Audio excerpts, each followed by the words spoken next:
क्या भारत का stock market वाकई दुनिया को मात दे रहा है या सिर्फ एक ये भ्रम है? पिछले 20 सालों का डेटा बाहर आ चुका है और नतीजे आपको हैरान कर देंगे। इंडिया का निफ्टी 50 वर्सेस अमेरिका का S&P 500। आज हम सिर्फ एक रिटर्न की बात नहीं करेंगे बल्कि उस हिडन ट्रुथ की भी बात करेंगे जो शायद आपका ब्रोकर भी आपको नहीं बताता। मैं सीए शीर्षक सिंगल स्वागत करता हूँ आपके अपने चैनल व्यास वित्तम में। सबसे पहले नंबर्स को देखते हैं। अगर हम S&P 500 के टोटल रिटर्न्स मतलब डिविडेंड्स मिलाकर को देखें तो 2006 से 2025 तक इसने दिया है लगभग 716% का रिटर्न। यानी कि आपका पैसा 8 गुना से भी ज्यादा। सीजीआर बना करीब 11.1%। लेकिन अब नजर डाली निफ्टी 50 पर।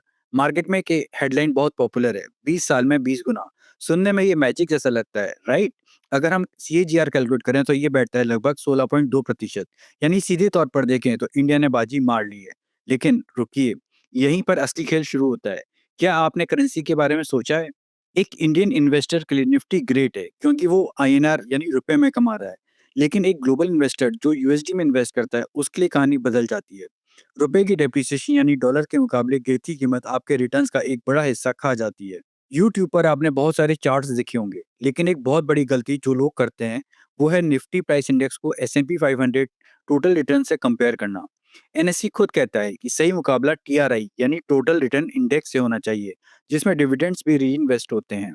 बिना टीआरआई के आप आधी हकीकत देख रहे हैं। पिछले 20 सालों का सफर किसी रोलर कोस्टर से कम नहीं रहा। 2005 से 2008 एक ग्लोबल लिक्विडिटी बूम था जहां इंडिया चमक रहा था। 2008-9 फाइनेंशियल क्राइसिस आई, मार्केट क्रैश हुआ और फिर एक शार्प रिकवरी। लेकिन 2021 से 2024 के बीच एक नई चीज हुई, यूएस टेक जाइंट्स और एआई की लहर। इस दौरान S&P 500 के टेक स्टॉक्स ने पूरी दुनिया को पीछे छोड़ दिया। अब बात करते हैं लेटेस्ट डेटा की। 2025 में एक अजीब सा ट्रेंड दिखा, जहां MSCI इमर्जिंग मार्केट इंडेक्स 27% से ज्यादा ऊपर था।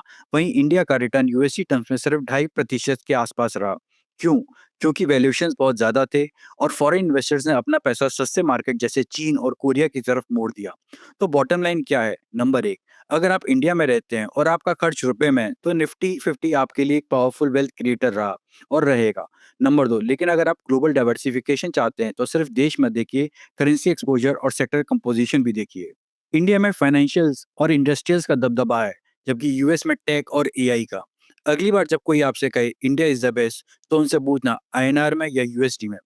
डेटा को गहराई से समझना एक स्मार्ट इन्वेस्टर की पहचान है। अगर ये एनालिसिस काम की लगी तो लाइक और सब्सक्राइब जरूर करना। मिलते हैं अगले वीडियो में। Thank you.